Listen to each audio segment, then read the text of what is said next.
Welcome to This Explainer. You know, if you're tuning in today, there's a good chance that you, or maybe someone you really care about, was just recently diagnosed with Meniere's disease. And listen, I get it. Getting a diagnosis for a chronic, totally unpredictable inner ear condition, it can feel incredibly daunting. Honestly, it's a lot to process. But I'm here to help you demystify what's going on in a really calm, structured way. Our main goal today is to arm you with actionable, science-backed insights so you can get back in the driver's seat and reclaim your quality of life. Okay, let's just dive right into it.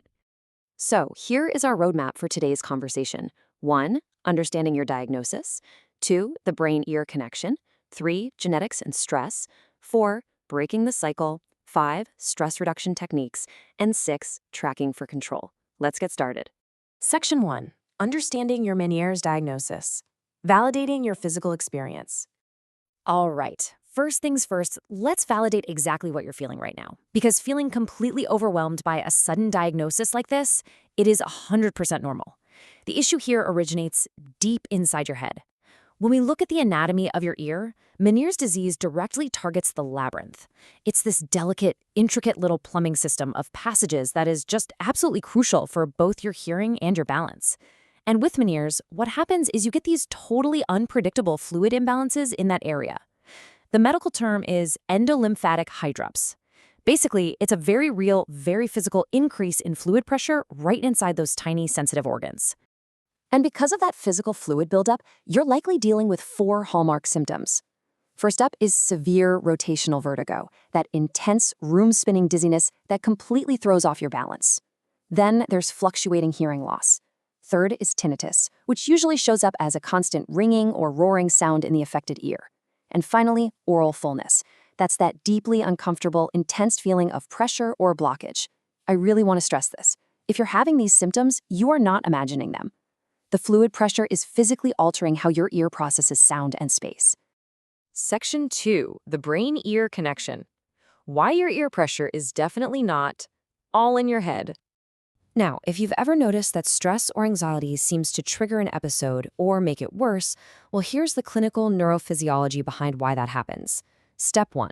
When you get anxious or stressed out, your sympathetic nervous system kicks into gear. That's your classic fight or flight response. Step 2. That activation literally causes the tiny blood vessels supplying your middle ear to constrict, and it makes the muscles around your eustachian tube tense up. Step 3, because of that tension and those vascular changes, your ear can't equalize pressure normally. Fluid literally gets trapped and accumulates, creating genuine physical pressure. So your anxiety is essentially pulling a physical lever right inside your ear. Which brings us to a related, totally physical phenomenon known as tensor tympani syndrome.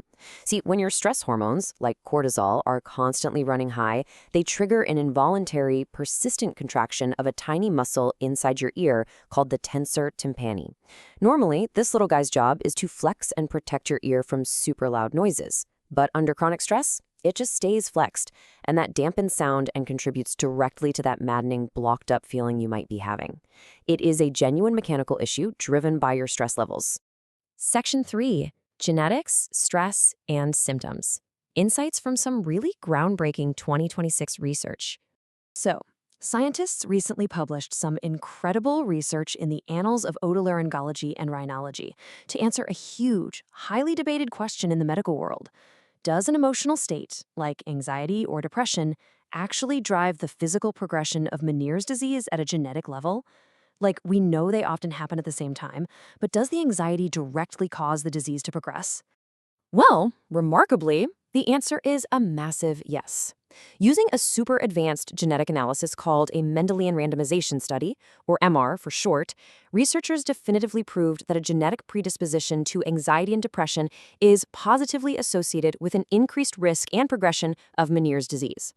To put that in plain English, they proved at the DNA level that psychological distress isn't just a reaction to dealing with Meniere's, it actually acts as a biological driver that pushes the disease forward.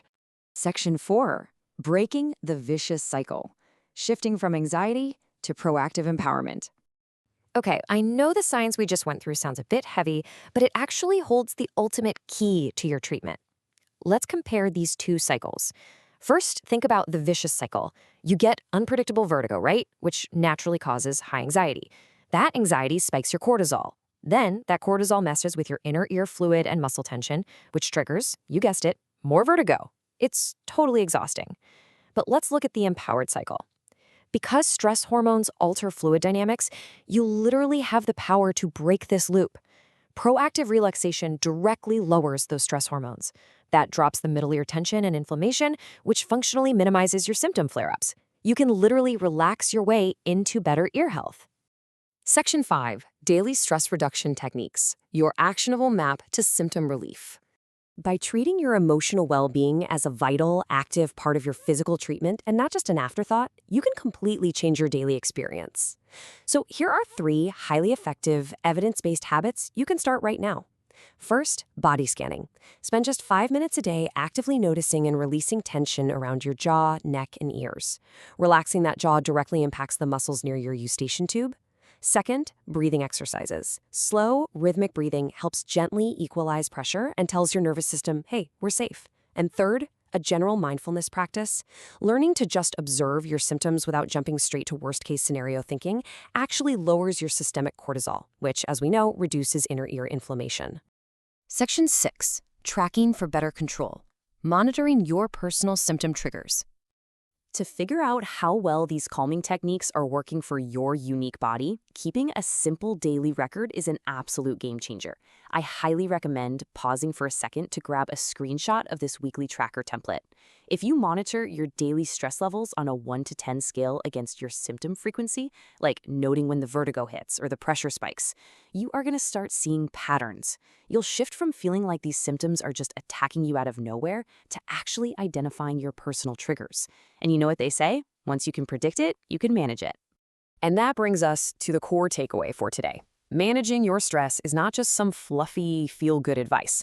It is a proven, proactive, neurophysiological medical strategy for controlling your Meniere's symptoms and reclaiming your quality of life.